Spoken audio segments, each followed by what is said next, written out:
माता दी भक्तजनों, माँ काल रात्रि की जय। 12वां अध्याय। देवी के चरित्रों के पाठ का महात्म्य। देवी बोली, हे देवताओं, जो पुरुष इन स्तोत्रों द्वारा एकाग्र चित्त होकर मेरी स्तुति करेगा, उसके संपूर्ण कष्टों को निसंदेह हर लूंगी।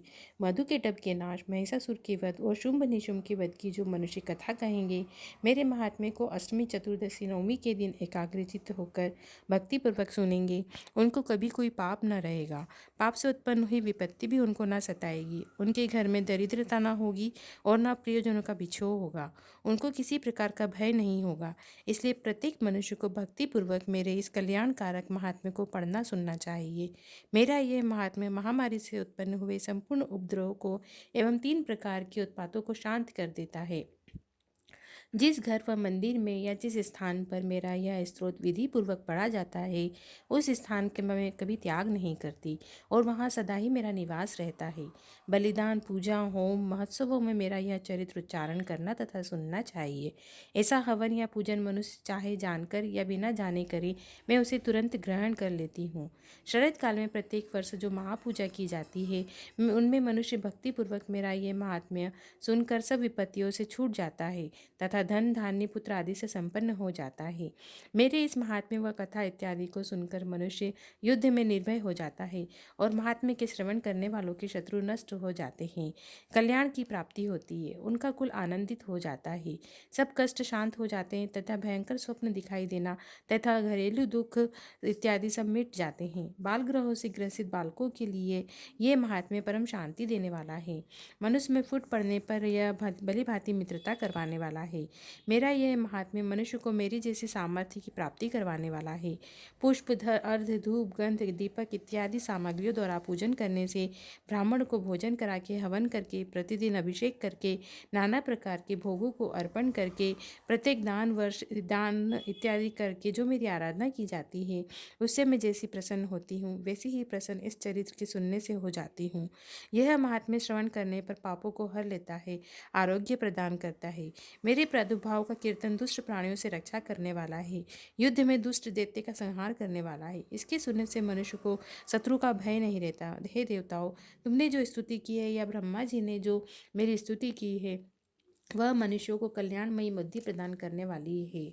वन में सुने मार्ग में दावानल से घिर जाने पर, वन में चोरों से घिरा हुआ, शत्रुओं द्वारा पकड़ा हुआ, जंगल में सिंहों से, व्याघ्र से या जंगली हाथियों द्वारा पीछा किया हुआ, राजा के क्रुद्ध हो जाने पर मारे जाने के भय से, समुद्र में नाव के डगमगाने, भयंकर युद्ध में फंसा होने, किसी भी प्रकार की पीड़ा से पीड़ित, घोर बाधाओं से दुखी हुआ मनुष्य मेरे इस चरित्र को स्मरण करने से संकट से मुक्त हो जाता है।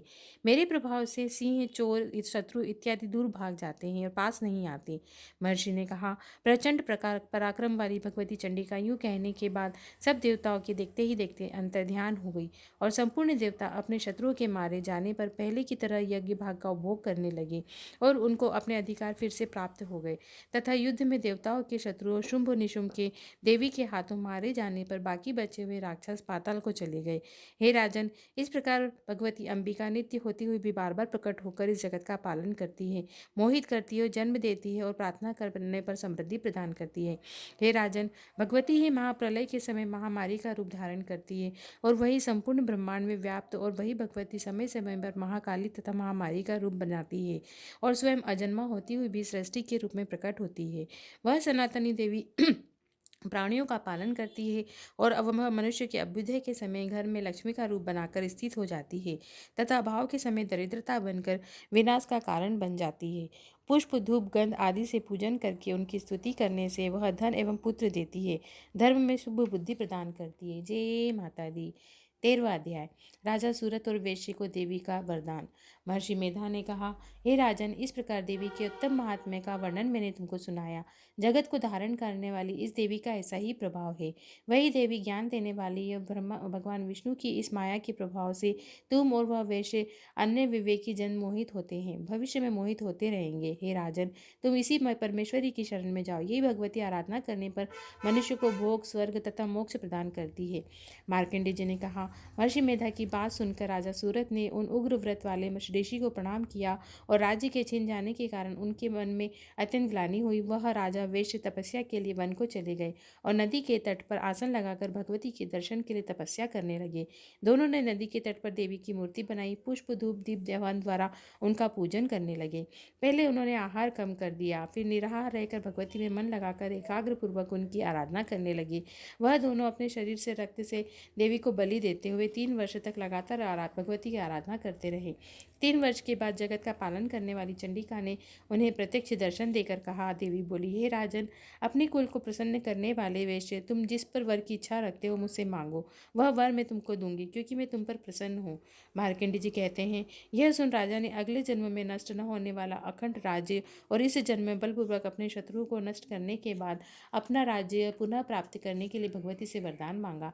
वैश्य ने भी, जिसका चित्त संसार से विरक्त हो चुका था, भगवती से अपनी ममता अहंकार रूप आसक्ति को नष्ट कर देने वाले ज्ञान को देने के लिए कहा। देवी ने कहा, हे राजन, तुम शीघ्र ही अपने शत्रुओं को मारकर पुनः अपना राज्य प्राप्त कर लोगे। तुम्हारा राज्य स्थिर रहने वाला होगा। फिर मृत्यु के बाद सूर्य देव के अंश से जन्म लेकर सावर्णिक मनु के नाम से इस पृथ्वी पर ख्याति को प्राप्त होगे। हे वैश्य, कुल में श्रेष्ठ, आपने जो मुझसे वर मांगा है वह मैं आपको देती हूँ। आपको मोक्ष के देने वाले ज्ञान की प्राप्ति होगी। मार्कंडेय जी कहते हैं, इस प्रकार उन दोनों को मनवांछित वर प्रदान करके उनसे अपनी स्तुति सुनकर भगवती अंतर्ध्यान हो गई। इस प्रकार क्षत्रियों में श्रेष्ठ व राजा सूरत भगवान सूर्यदेव से जन्म लेकर इस पृथ्वी का सावर्णिक मनु के नाम से विख्यात होंगे। जय अम्बे मात की जय, महाकाली मात की जय, दुर्गे मात की जय। अथ दुर्गा सप्तशती संपूर्ण।